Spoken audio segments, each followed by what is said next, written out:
Shalom Aleichem, welcome. I'm Lisa Newman, the Yiddish Book Center's Director of Publishing and Public Programs. It's my pleasure to welcome all of you here at the center in the live audience, as well as all of you who are joining us online. And I'm delighted to be here to present today's program, which is part of our Great Jewish Books Club book club. But before we get started, please note for those of you at home online, you will be muted, your video will be off. You can send us your questions via the question panel at the bottom of your screen. We ask that you keep questions short and refrain from comments so we can try to get to all the questions today. And I'm delighted to be in conversation with Anita Norich to celebrate the release of her translation, Desires, by Celia Dropkin, translated by Anita Norich, and published by YIVO Press, the Yiddish Book Center's imprint. Before we get started, I'd also like to give a warm thanks for the generous support provided by Esther Rose that made publication of this book possible. Anita Norich is the Tikva Freimer Kensky Collegiate Professor Emerita of English and Judaic Studies at the University of Michigan. She's a translator of Fear and Other Stories by Hannah Blankstein, A Jewish Refugee in New York by Kadya Molodovsky, and numerous short stories. She's also the author of Writing in Tongues, Yiddish Translation in the 20th Century, Discovering Exile, Yiddish and Jewish and American Literature in America During the Holocaust, The Homeless Imagination in the Fiction of Israel Joshua Singer, and co-editor of Languages of Modern Jewish Cultures, Comparative Perspectives. Anita translates Yiddish literature and teaches lectures and publishes on a wide range of topics concerning modern Jewish cultures, Yiddish language and literature, Jewish American literature, and Holocaust literature. Her most recent translation is Celia Dropkin's novel, Desires, which is, I will note, a Great Jewish Books Club 2024 selection. So always great to have you here. It's always great to be had here. And have a chance to have a conversation. So to get us started, will you share just a little bit of background about your work, both as a professor and translation, or a translator, excuse me? Well, and translation also, actually. I taught at the University of Michigan for a long time and wrote, the critical books that you mentioned. And the last such work I did was on that Writing in Tongues, which was about multiple iterations of Yiddish texts in English and on film, sort of talking about the history of Yiddish translation and translation aesthetics and theory. And then I thought, maybe I should try my hand at actually translating instead of criticizing translation. And I had come across the Kadya Molodovsky book, which was the first full-length thing that I had translated when I was working on Discovering Exile, because it was a novel that was written in 41 and 42 during the war. And I just became enamored, really, of translation as an enterprise, and turned to that when I moved back to New York. I was also teaching while I was in New York at various places, but now I really just sit in my study and translate, and happily so. We spoke a little bit about that this morning over coffee, that there is a noticeable excitement with your work in translation this period. It's great. I feel both that I've been more productive than I was in 30 years of an academic career, although I published a lot and taught, and obviously, but this is a different kind of work for me. It feels different.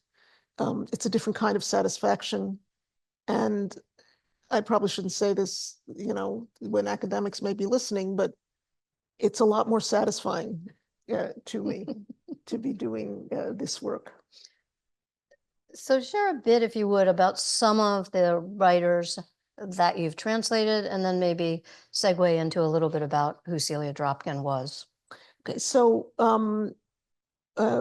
when I had an NEH grant at the Center for Jewish History which I had applied to in order to find prose works by women, because the critical wisdom, there are large quotation marks around that, the critical wisdom was that women didn't write novels. We knew they wrote we knew they wrote we knew they wrote poetry, we knew they wrote memoirs, but novels were often, by the critics, considered to be outside of their purview. It required too expansive a view of the world, whatever it was. And I come from a background in English literature. I was a Victorian studies. You came to this in a circuitous way. More circuitous than, I can describe. Having been a math major in college, I mean, that's the circuitous. So as a Victorianist, I knew women wrote novels. I mean, they wrote them in English, they wrote them in French, they wrote novels. I thought it's odd that they wouldn't write them in Yiddish. Mm-hmm. So because I retired early and I was living in New York, I wanted to do this project just to see if they were there, if there were novels that were actually there besides the two that we, knew about. And I had read the Kaja Molodovsky novel, as I said, while I was working on Discovering Exile. And I thought, well, if Molodovsky, who was a well-known poet in America, wrote novels, maybe there are more. So I began by looking to see if there were novels written by the poets that I knew, and indeed there were, and Celia Dropkin is one of them, although I found that later. And then you know this story, and I suspect people in the audience know it as well by now. I sat in the Center for Jewish History, and in the shelves here at the center, at the book center, and looked for names of girls. Hannah, Hazel, the whatever, and looked to see what they had written. Mm-hmm. And indeed, there were novels. So after the Molodovsky, I thought I would do another novel, and I had in my research stumbled across this book by a woman I'd never heard of, and in fact, 3 people had heard of, and 2 of them were in Poland, by Hannah Blankstein, which was a collection of short stories, which I almost ignored because short stories weren't what I was after.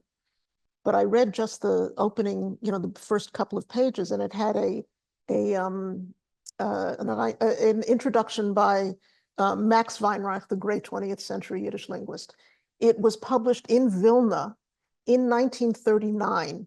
And I thought, okay, who's not going to translate this? This has to be translated. And it turns out it was published 6 weeks before the Nazis invaded.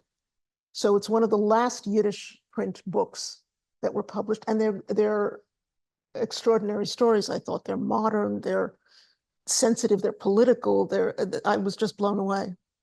And then I had also come across Celia Dropkin, whom I knew as a poet, who was well known in Yiddish circles as an American Yiddish poet, and who was well known for erotic and sensual, I guess I would say, mm-hmm. poetry.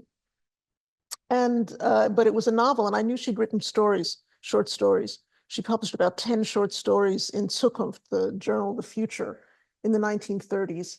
And while I was, looking for girls' names, Celia Dropkin published a novel that was serialized in the Vorwärts, in the daily Yiddish forward newspaper, in 1934.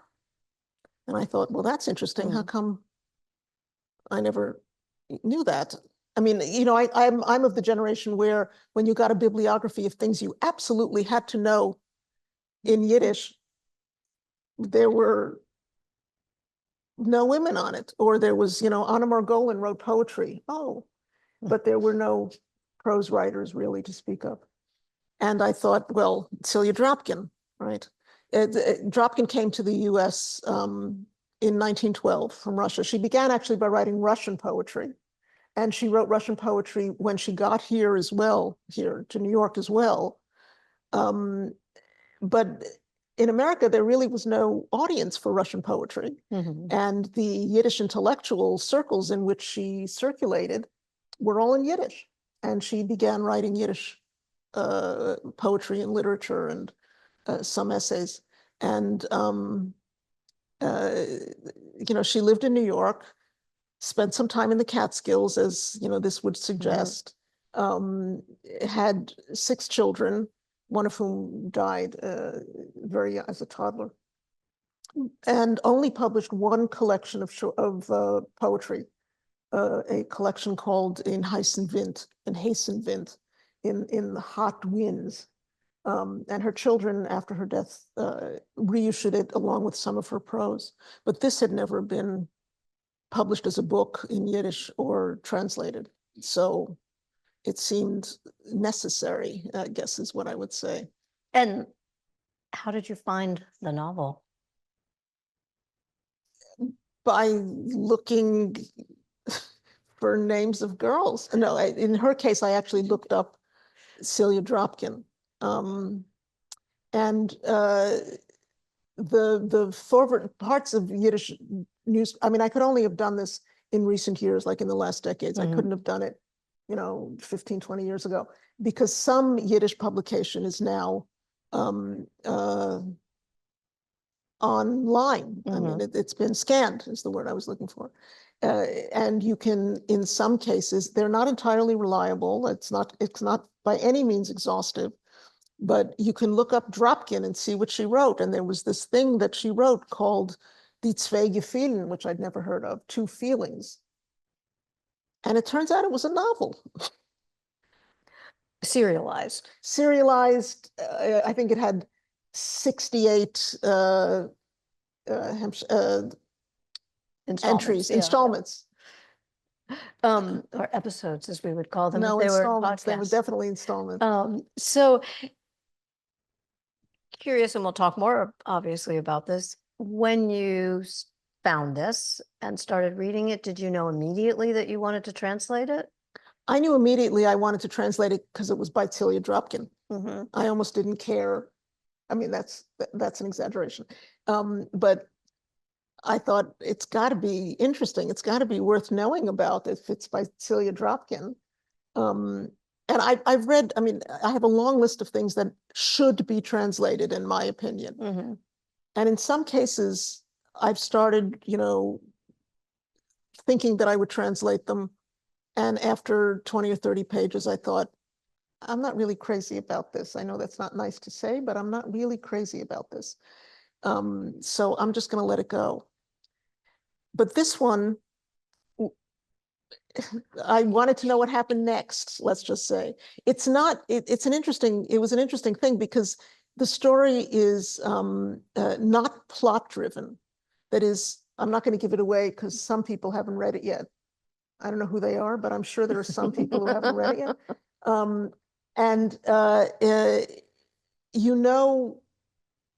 You know things from the very first page that you would expect to know much later, right? And it's not a mystery. So if you think this part is a mystery, her relationship to her husband. So I will give one thing away. The tension in the 2 feelings, every character has 2 feelings, but the main character, who's a woman, has 2 very strong feelings. One is for her husband, who's a really good, upstanding man and a friend and, a mensch, as we would say. And the other feeling is for her lover, with whom the sex is much better. And she's genuinely torn between those 2, as human beings are, right? That's what was, it wasn't a moralistic story. Oh, she should really, go back to her husband. And she's constantly torn between these 2 things. What immediately struck me when I read your submission was the fact that I felt she had sort of flipped the normal narrative. Dropkin had flipped. Yeah. That you would have expected the male character to have more purchase than the female character, and how it goes back and forth between their internal dialogues, to me, is just wonderful, because you're inside both of their heads and you're seeing what that sort of dialectic is for both of them. Right. That's obviously one of the hardest things in translation and in writing, is to give a different voice to the internal voices that are there from different characters.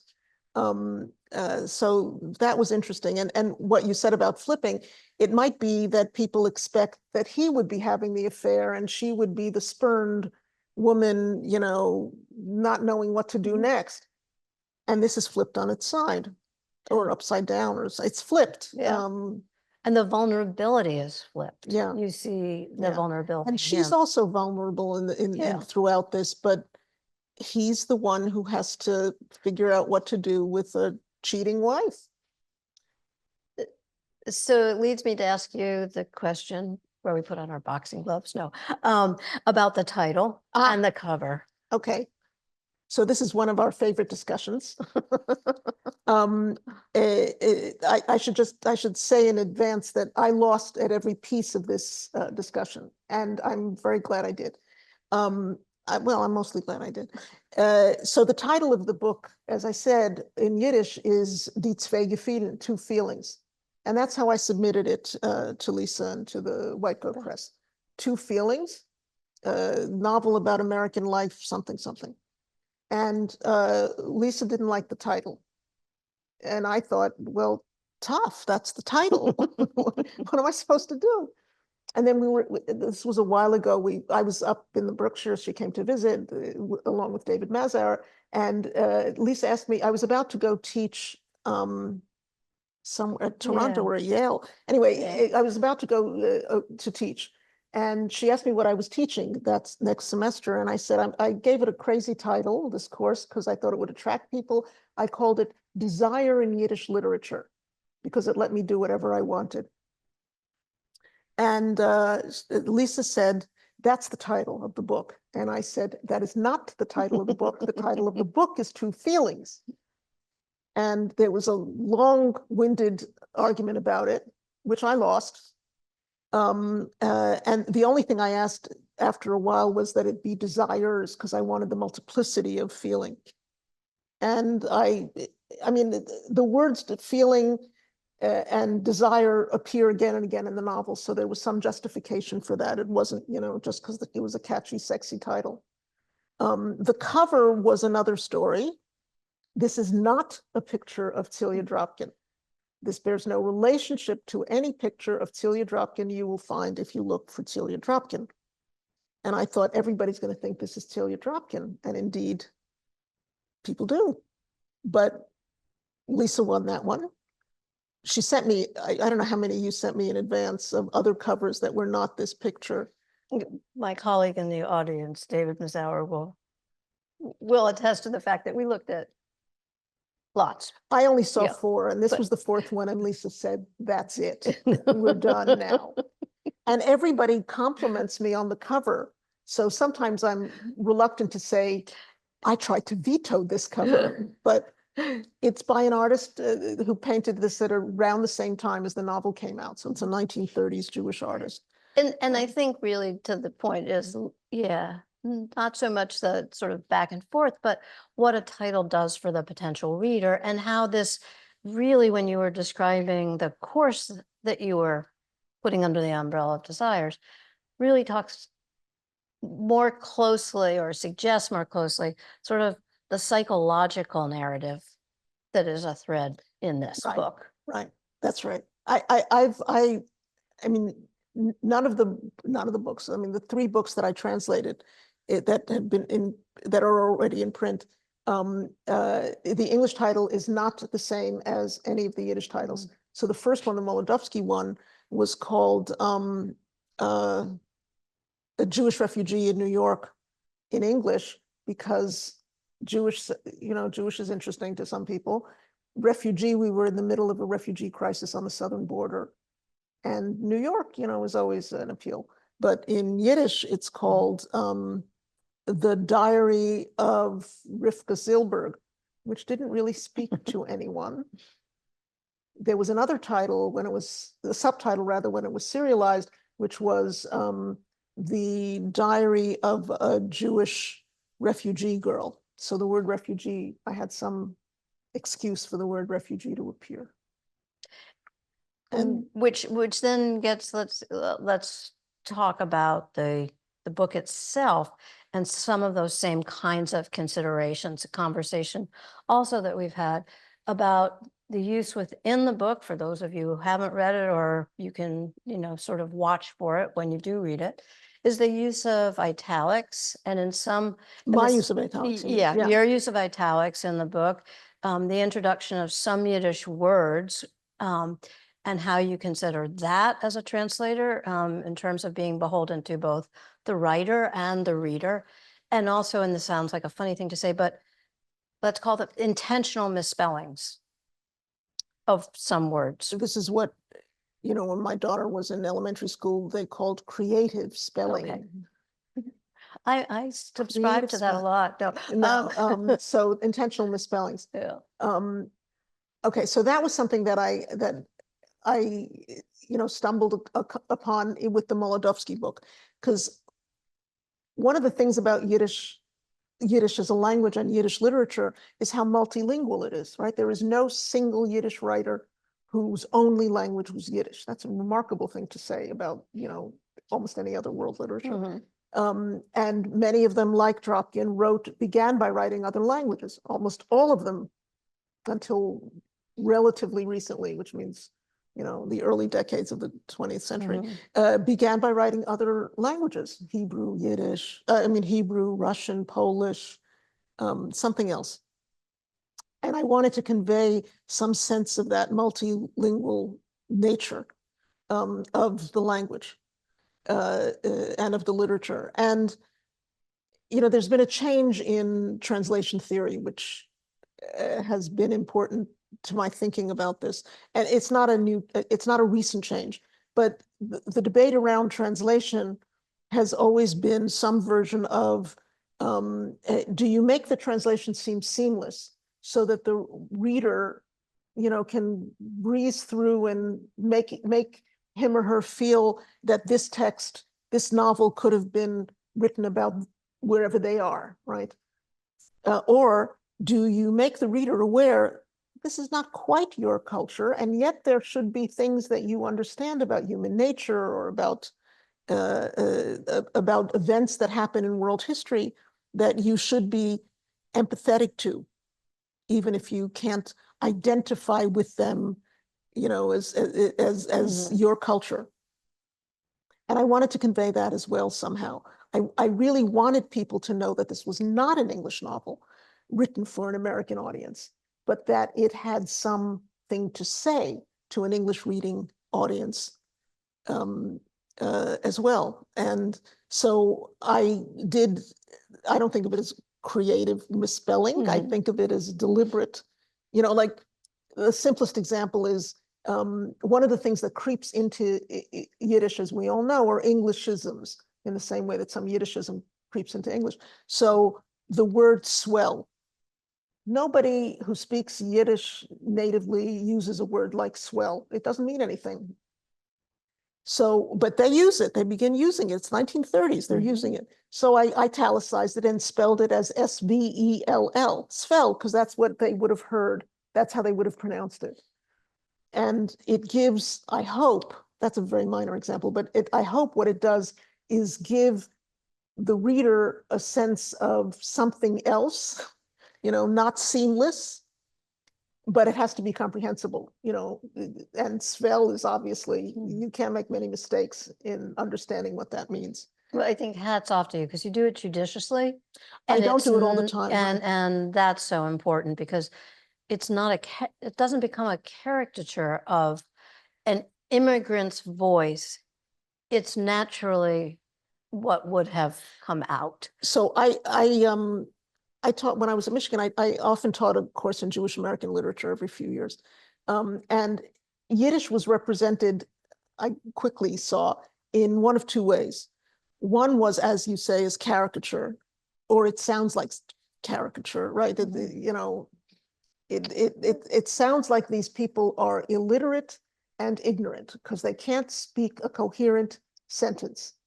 And you sometimes I can't understand what, like Anzi Yezerska uses this a lot, her work. And sometimes I can't understand what she's trying, what's being said. So that's one and the most prominent way. The other way was Henry Roth's Call It Sleep, which is the most brilliant Jewish American novel ever written. And there, Yiddish is poetry. The mother is talking to her son saying, wash up for dinner. and it's poetic. It's, high register, which is also unrealistic. Yeah, I guess it's in that situation, though, it would be different because you're bringing the Yiddish or that pronunciation in rather than translating from, if that makes sense. You mean in Call It Sleep? Yeah, yeah. Yeah, but it's not being brought in a way that is realistic, Yeah. Mothers in my experience don't talk to their children in verse. Mother Goose does. Right. Go wash means go wash. It doesn't mean whom will those lips cool once they are washed or so. I mean, it just doesn't happen. So I was very aware of this as I began translating, that I didn't want caricature. I certainly didn't want caricature, and I didn't want unrealistic. So let's talk about the fact that this originally appeared as serialized Right. copy. For, again, readers who have read the book or will read it, you'll notice, again, intentionally, that there are, throughout the book, little dates at the top of what you might call the next chapter. Tell us a little bit about this. So that was one that we, well, it wasn't the only thing, but it was one that we agreed on very early. I really, really wanted this. I didn't want to give chapter titles to this, because she had given chapter titles. And I wanted to try to convey the sense of serialization, because almost everything in Yiddish literature was serialized. That's how people read it. They read one on Tuesday and they waited till Wednesday to see what happened next. And very often, as you'll see in this, Wednesday is in the middle of a conversation, because that's how much space the publisher had, the newspaper had for that day, right? So you find, the character Shirley saying something, and then nobody answers until the next day, and then there's an answer. And I wanted there to be blank space between each of the installments. Some people have told me that they read it that way, which means it's going to take you 2 months to read this novel, which should take, a day and a half. But some, to get that sense. Yeah. And some people just read it as one, one go or several goes. But that blank space, which you agreed to, I was happy to know, that blank space gives that sense of something happened here to the reader of the Yiddish text. Which is fun. And sorry, and sometimes it's confused a couple of people who have, who thought I made a mistake, because some installment that is, 27 days later says after 6 months, and obviously I misquoted something because it's only 27 days later. But in fact, the dates represent not action, but serialization. Date of publication. Date of publication. Yeah. Curious question for you. As a translator, you're trying to get the voice of the writer. In most all cases for us, the writer is no longer alive. You're dealing with a book that's just, it's such a great read, and it just kind of pulls you right on through. Are there any places where you would want to have a conversation with a writer and say, oh, no, I would love to see this end this way? I mean, it's a weird question, but I wonder how invested you get in that. And again, without giving too much away, the ending of this novel, and I think of the Molodowsky novel as well, it feels to me abrupt. Like, I don't know where this is coming from. And it happens in the last 15, 20 pages. There's suddenly, whoa, how did we get here? And, I sometimes when I'm doing this, I think of the novel, The French Lieutenant's Woman, right, where there are 2 endings. I think, oh, maybe I can write a different ending and see how it feels to the reader. But I don't think of that as my job. right.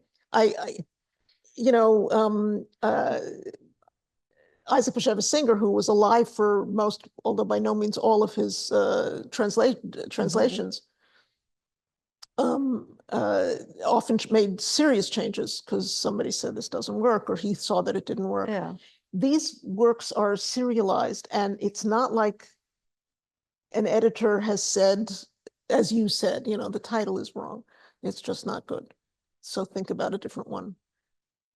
It was a different kind of, and in fact, I don't think that, and maybe this is a rationalization on my part, but the ending in this seems to me almost beside the point. Like at some point you have to finish the novel. They gave you 68 installments and it's time to move on. It's kind of ephemeral, yeah? Right. The ending is kind of, yeah, it's a deus ex machina. Something happens and suddenly we're done, Yeah. and everything's tied up. But I think that's not what she's interested in.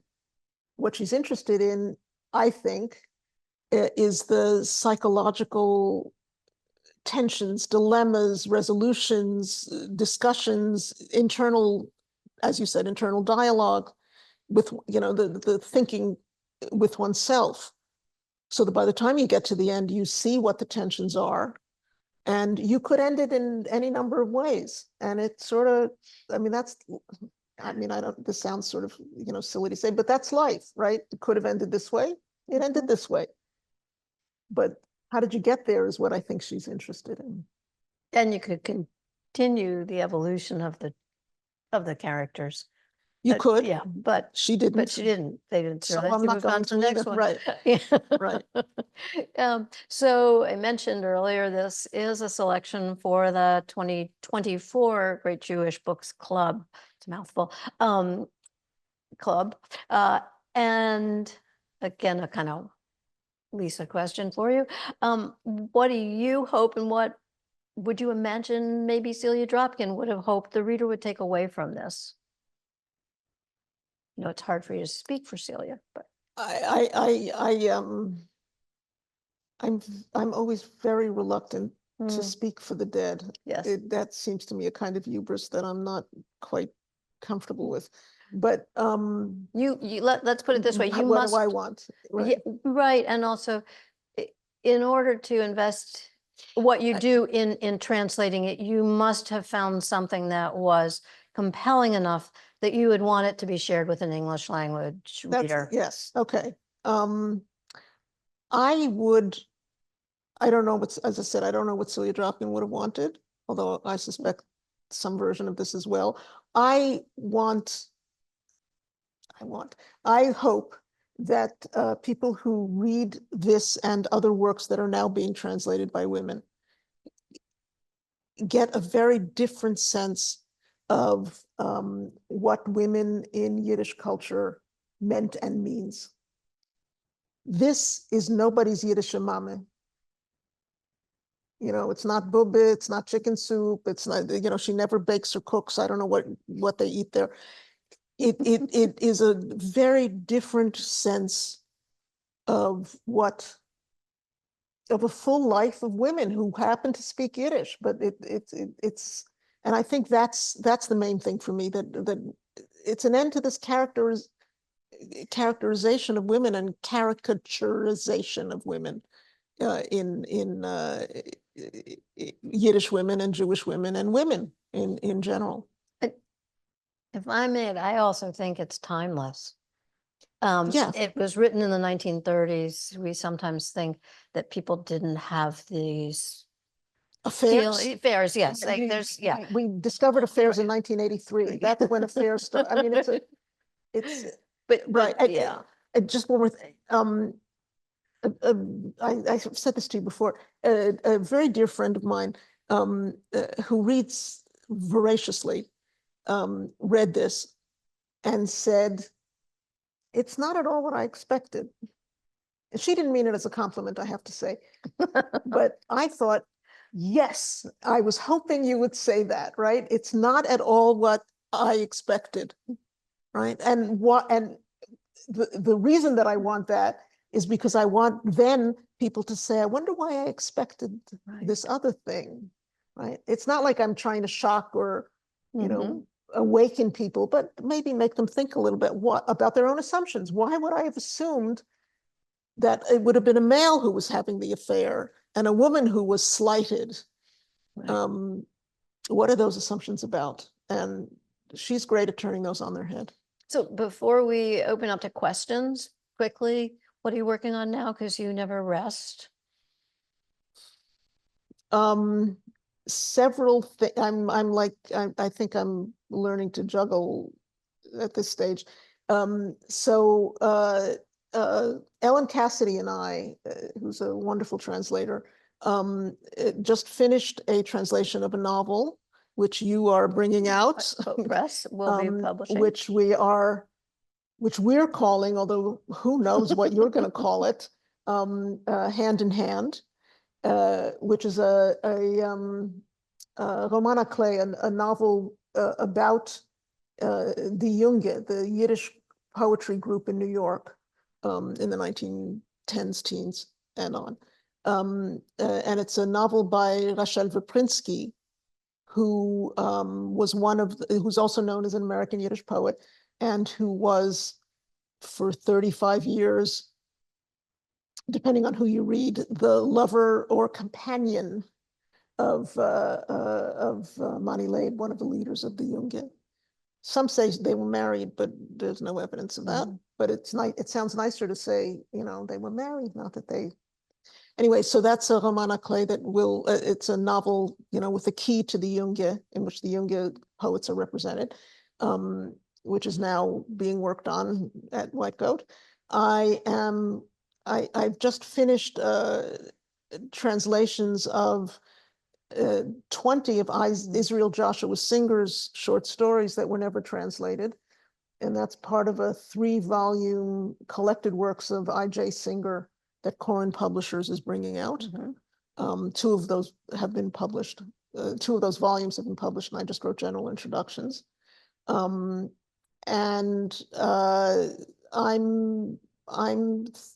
also working now, also for Corin Publishers, on the collected works of Esther Singer-Keitman, the older sister of I.J. and I.B. Singer, 3 of whose books were published and translated and have been translated. So I was going to write the general introduction to that. And then I thought maybe there are more. And there are more that are not in her collected stories and that haven't been translated. And I'm going to do these now. And then I've got another novel in mind after. Well, I may as well claim it now. There's another novel. Kaja Molodowski, it turns out, wrote 4 novels, one of them incomplete. One of them serialized, 2 of them serialized, including the incomplete one, and never published as a book. And it sort of feels to me like a sequel to Jewish Refugee in New York, and I want to do that one next. And I've got a long list, if anybody wants them, of things that, by women that should be translated. Excellent. Well, thank you. Thank you. I'm going to, open up my computer because that's how I can find your questions out there in the virtual audience. In the meantime, folks in the audience here, if you have a question or two, go ahead and ask away while I open this up. Describe a little bit how you work. Do you get a kind of rough translation first and then move it into a more literary format? Would everybody have heard that question? The question is, how do I work? Do I do a rough translation and then work it into? So I do a minimum of 4 run-throughs. With the Molodowski, I did literally 9. I counted them. So first, you're right. It's a rough translation. I just go through it. I don't try to make it elegant. I may try to make it literal. Then I go through and try to make it nice English, literary English as opposed to literal English. Then I go back to the Yiddish to make sure that in making it literary, I haven't distorted something that was misrepresented something that was in the Yiddish. And then I go through it again to make sure that what I changed back to Yiddish still makes sense in English. I'm sure other people work like this too. When I was less confident about my translation skills or abilities, I did several more of those. But then it goes, if I'm lucky, it goes to White Goat because they do serious editing. That is, as opposed to, I've published before only with university presses who do editing but don't know Yiddish. So I don't find that as useful, frankly. So they go over it back to the Yiddish, and then they come back to me, and we argue, not with Lisa, with other people, and then it goes to an English editor, and it comes back to me. And I love that kind of process. I think it's a much more effective process than anything else that I've done. I've got one from, I'll go back and forth between the virtual and the real. I noticed your emphasis on novels. Are short stories also important in understanding Yiddish women writers and their work, or less important? Yes, they are definitely important.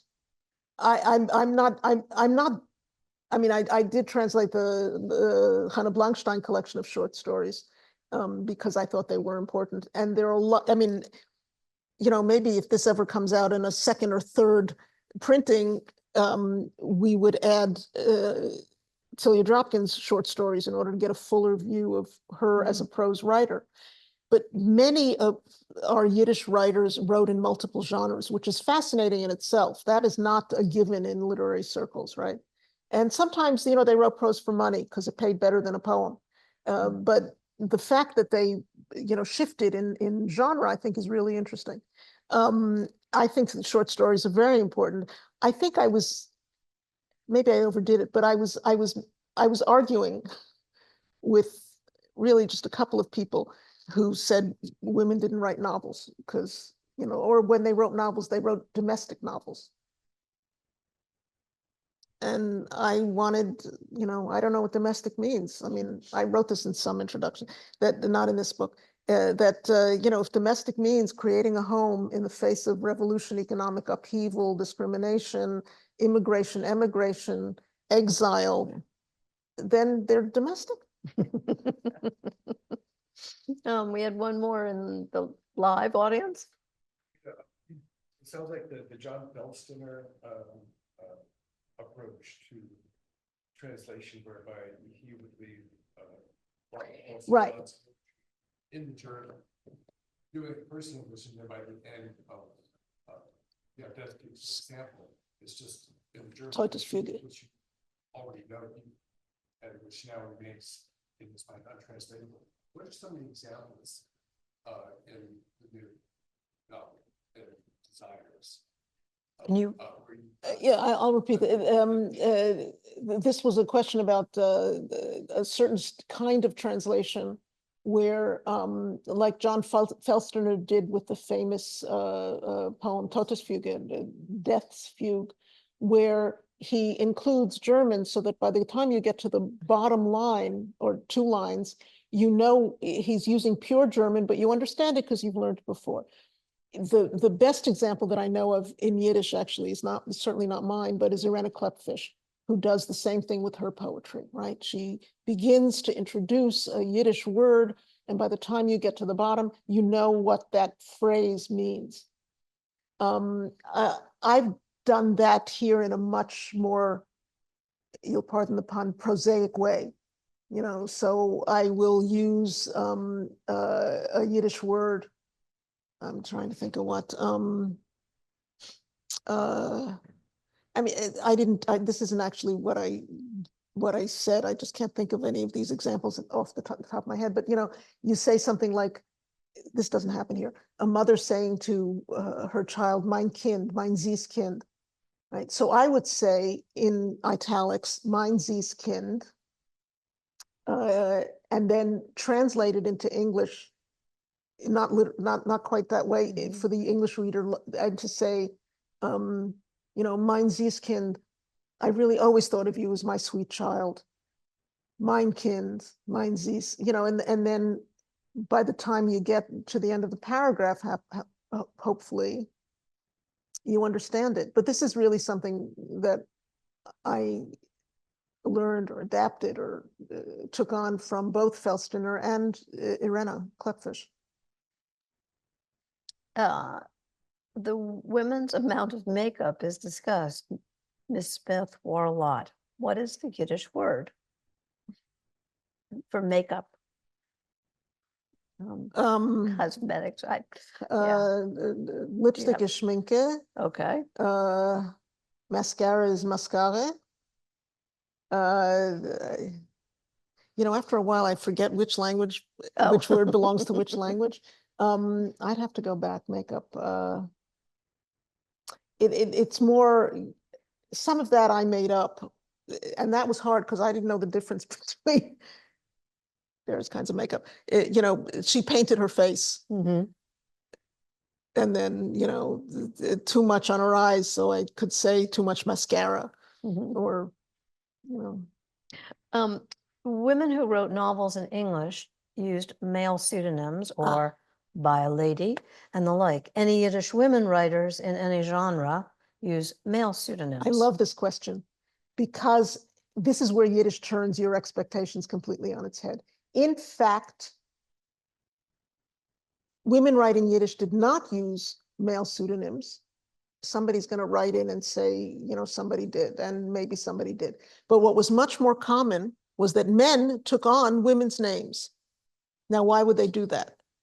I think they did it for two reasons, one of two reasons. In some cases, like Yankiv Glatstein, the great poet Yankiv Glatstein, or Moshe Leib Halpern, another great Yiddish American poet, wrote their first poems, submitted their first poems under women's names because they were poems, which is what girls write.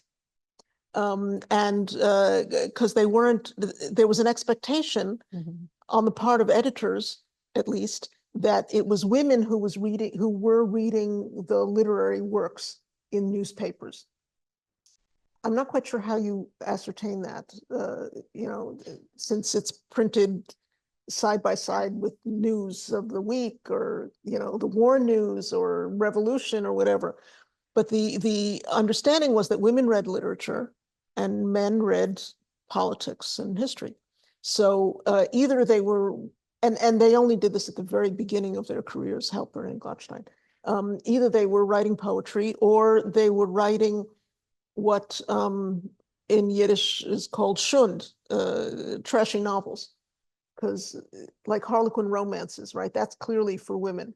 So they wrote under female names because they thought that women would be more likely to read junk once it was written by women.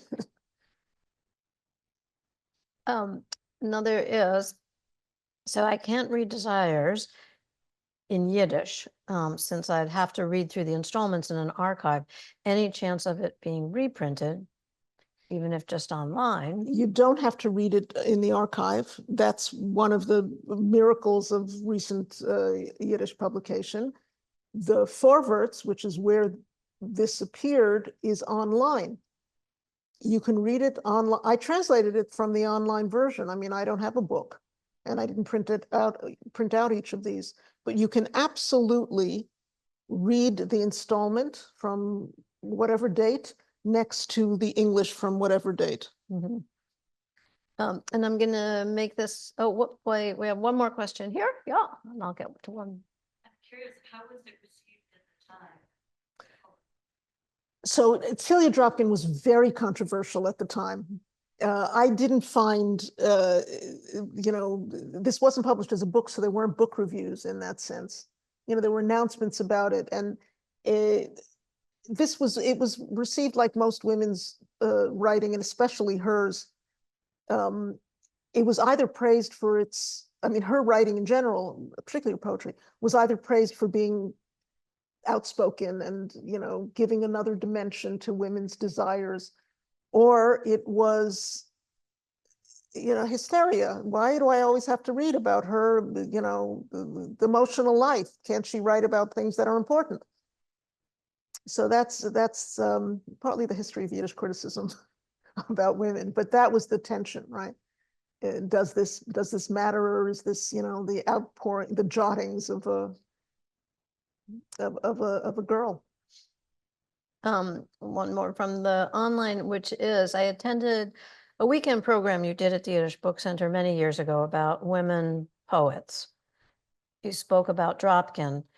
Do you find that her work in this novel is similar to the work or her writing in the poetry? That was a long time ago, wasn't it? Yeah, It was one of the first things I did here, Yeah. I think. Is it similar to the poetry? Well, it's a different language, obviously. I mean, it's a different aesthetic and register. It's similar in the exploration of desire, which I think is central to much, if not all, of her poetry. Dropkin has been understood by critics of queer Yiddish literature as writing about queer desire. I think one would be very hard pressed to see that in this novel, which seems, to use the language of the day, hyper heterosexual to me. It is how it seems. But the underlying, the question of what do women want? How do they get it? Whatever it is, I think is quite similar in both. and I'm going to make this the last question, but I'll answer it for you. Oh, thank you. Well, will you be reading for an audiobook? Well, maybe not you, but we do hope to come out with an audiobook Really? for all of those out there reading White Coat Press books, which we hope everybody is. We plan to start introducing audiobooks fairly soon. That would be terrific. That would be great. So you can take them to the beach, you can jog with them, you can do whatever you want. Cook and listen. There are some in Yiddish. I mean, none of these are in Yiddish, but Yeah. And Yeah. stay tuned for some other fun plans, which we're discussing around desires. terrific.